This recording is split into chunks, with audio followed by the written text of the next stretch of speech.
Let's go. The Fourth King. The story of the other wise man.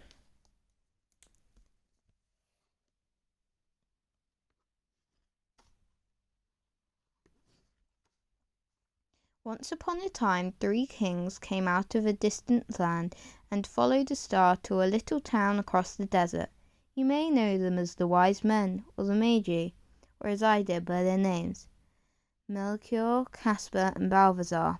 They brought with them gold, frankincense, and myrrh, presents for a newborn child. But there was another king who set off out on the long and difficult journey. Unlike the others, he arrived too late and empty-handed. I was the king. King Mazel. I was the fourth king. I was the ruler of a very small kingdom, so small that I was its king and its people.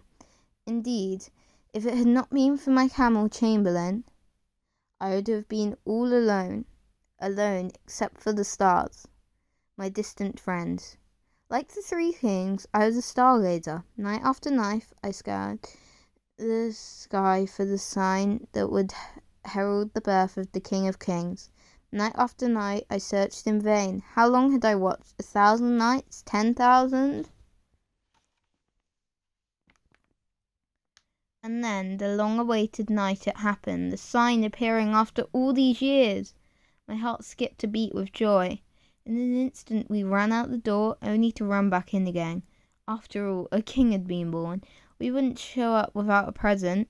I put on my royal coat and packed my most valuable possessions, the royal star map and the royal star crystal.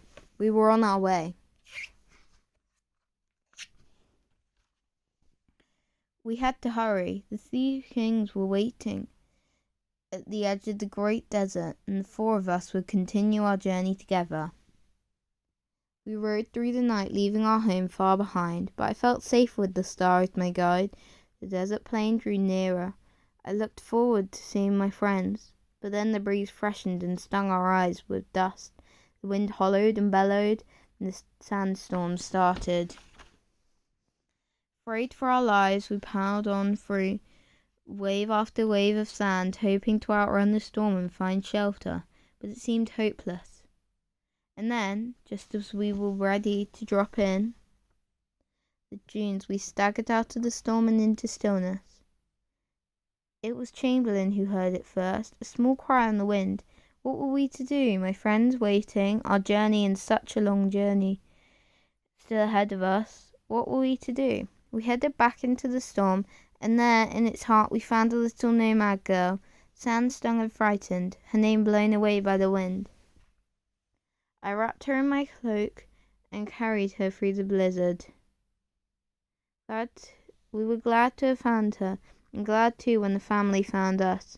They invited us to stay, but I was anxious to join my friends. We rode on, confident that we would make up the time, yet when we arrived the 3 kings had already left. We had missed them by minutes. My dear Mazel, said the note, we waited as long as we could. We have set off across the desert. 1 travels faster than 3, and we are certain to see you before the journey's end. Your friend Balthazar. They weren't far ahead. We would surely catch up. Chamberlain galloped faster than he had ever galloped in his life. Chamberlain was quite a bit smaller than most camels, and his legs, though strong, weren't quite as long. At last I spied them in the distance.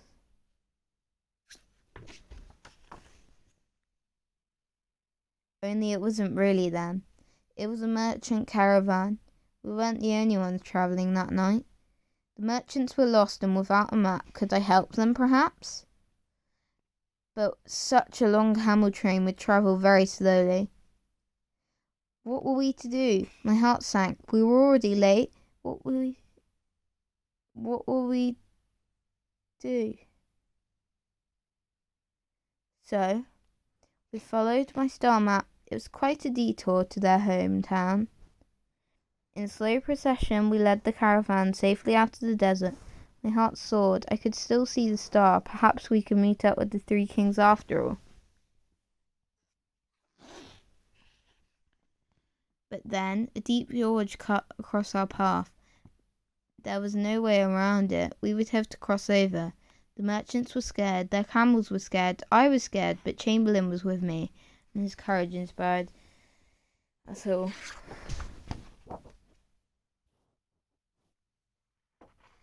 How we made it, I will never know. But we did.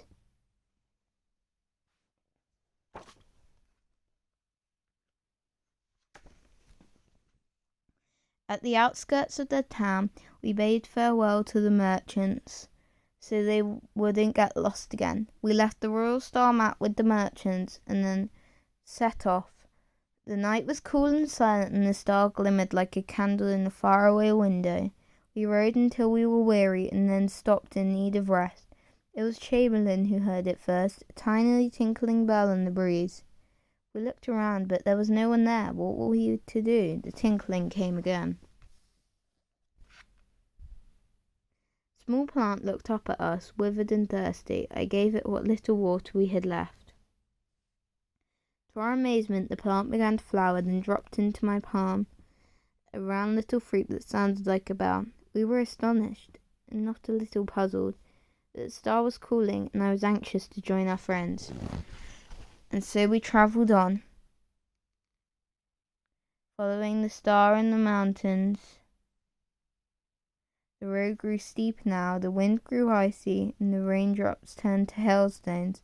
It was cold and our steps were shivery, but Chamberlain didn't seem to mind. I held on tightly to him, afraid we would lose sight of each other. Finally, we climbed above the clouds and found ourselves at the very top of the mountain. The star burned brightly, and full of hope once more, we tumbled after our friends. Our descent was rapid, and I felt sure we would catch the Three Kings very soon. But now we found our path blocked by a strange endless wall that bore no gates or doorways. There was no way through it.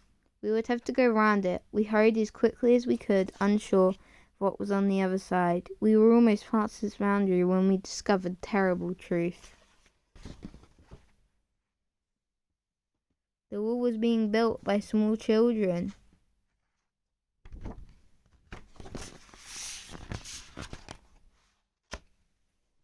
The children were slaves belonging to a rich man who forced them to work on his wall.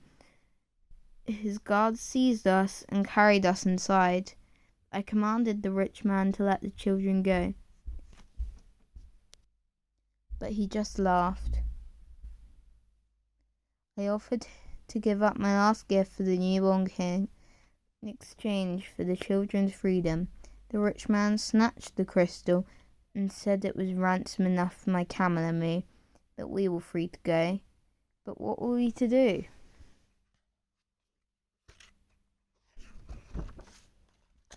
And so I stayed with the children and toured them with them to finish the wall. As we laboured, so the stones piled higher and hid the star from our view. And in spite of Chamberlain's best efforts to keep me from despair, my hopes were fading fast. Seeing my sadness, the little girl gave me her only possession, a toy lamb carved from wood. It made me smile. I hid the lamb in my tunic and promised her that somehow we would all be free. But not yet. We were herded into a dark stone maze. We could hardly see each other in the blackness, but the children huddled close to me and Chamberlain. Outside, the guards slept. This was our chance, if only we could see to escape. It was Chamberlain who turned it first, a tiny tinkling bell in the silence, a fruit from the desert. It cracked open in my hand to reveal 3 soft luminous star seeds, and their light shone in the darkness. Chamberlain led us on tiptoes past the sleeping guards and out of the prison. We lifted the children through the last small opening in the wall, and we were free. Then the children came with us. I felt sure we would be safe with the newborn king. The star called us on towards a little town, Bethlehem. There we met some shepherds with glad tidings. They had followed the star to a stable, they had visited the baby, and seen the three kings. My heart sang with joy, but the shepherds stopped us. Something terrible was happening in Bethlehem. Soldiers were sent to kill the King of Kings of Kings. Were killing children. That tiny baby born in the stable, I had to save him. We left the children with the shepherds and raced down the hillside, but soldiers were searching the valley, so we hid amongst the ruins and waited for them to go. And out of the shadows a man appeared, leading a donkey, carrying a woman with a baby in her arms. They looked frightened, and the infant started to stir, so I beckoned them to our hiding place, not a moment too soon. How silently we sat as the soldiers passed by, except for the newborn child, who started to whimper. Quickly I gave him the wooden lamb from my pocket, and he beamed with hushed delight. But the soldiers had turned back and were coming closer. What were we to do? They were sure to discover us. What were we to do? In the end, there was only one thing to do. With a deep breath, I leapt out onto the road, Chamberlain at my side, and ran, hoping that we could distract the soldiers long enough for the family to make their escape. Sure enough, the soldiers gave chase and were soon gaining on us. But somehow we drew our pursuers into the next valley before I stumbled to a stop, exhausted. Chamberlain stood guard as the troops closed in, their swords drawn menacingly. We were outnumbered, and it seemed out of luck. To this day, I don't know what happened next, but certainly the earth shook, and our ears were full of thunder.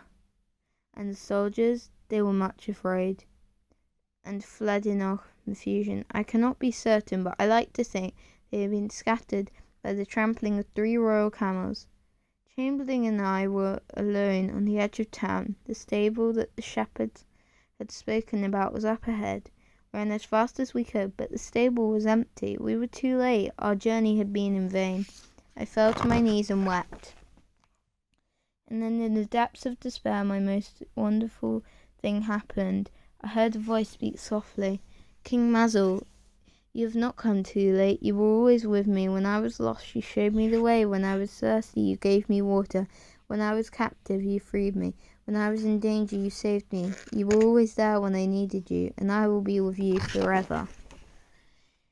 Hearing these words, I knew that my journey was over. My heart was filled with joy. The rising sun felt warm on my face. A new day was dawning. Outside the stable, the shepherds and the children were waiting. Full of smiles, we embraced and set off for their farmlands and new pastures.